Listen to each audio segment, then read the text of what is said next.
Hello friends, আজকে নতুন ব্লগে আপনাদের স্বাগত। তো আজকে অনন্যা আর আদিত্যকে নিয়ে পার্কে বেড়াতে এলাম। তো পার্কে ট্রেন দাঁড়িয়ে আছে আমাদের জন্যই। তো আমরা তাড়াতাড়ি করে সবাই মিলে ট্রেনে উঠে পড়লাম। তো ট্রেনের সফর শুরু হয়ে গেল।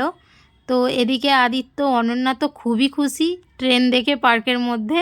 আসলে আমাদের ছেলেবেলা কেটেছে অনেক খেলাধুলা করেই, কিন্তু এরা তো সারাক্ষণ ঘরের মধ্যেই থাকে। তো ছুটি পেয়েছি, ওই জন্য এদের নিয়ে ঘুরতে বেরিয়ে পড়েছি। তো দেখতেই পাচ্ছেন এরা তো খেলছে খুব সুন্দরভাবেই। তো ঢেকি চেপেছে এখন। আর এদিকে পার্কে এত ভিড় হয়েছিল, তো খুব সুন্দর দেখতে লাগছে। একবার দেখুন কত সুন্দর লাগছে পার্কটা।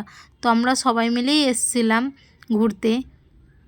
তো দেখুন এদিকে অনন্যা জলে নেমে পড়েছে। তো ওখানে সুইমিং পুলও ছিল। তো কে বলবে একে দেখে যে ফার্স্ট টাইম জলে নেমেছে এরকম। আদিত্য অনন্যা এই প্রথমবারই জলে নেমেছে। তো কোনো দিন এরকম তো নামেনি। আর বলছি ঠান্ডা লেগে যাবে ওঠ। তো অনন্যা তো আসছেই না, যেন মনে হচ্ছে ও কবে থেকে সাঁতার জানে। অলরেডি ও সাঁতার শিখে জলে নেমেছে এমন ভাব। আর এদিকে আদিত্য আর অভি দুজনে মিলে এইটাকে নিয়ে কি করছে এরা। তো এ বলে আমাকে দে, ও বলে আমাকে দে। তো এই হচ্ছে এদের খেলা।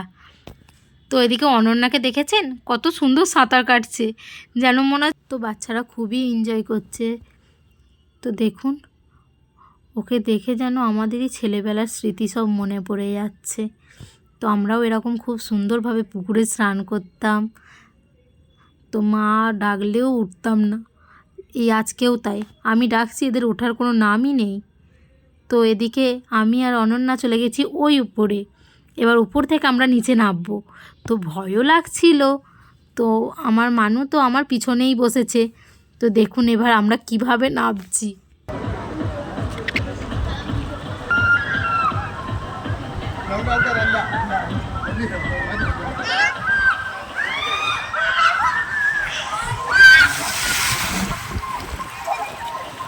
তো স্নান টান করে এবার অনন্যা একটা রিলস বানাতে চলে গেল।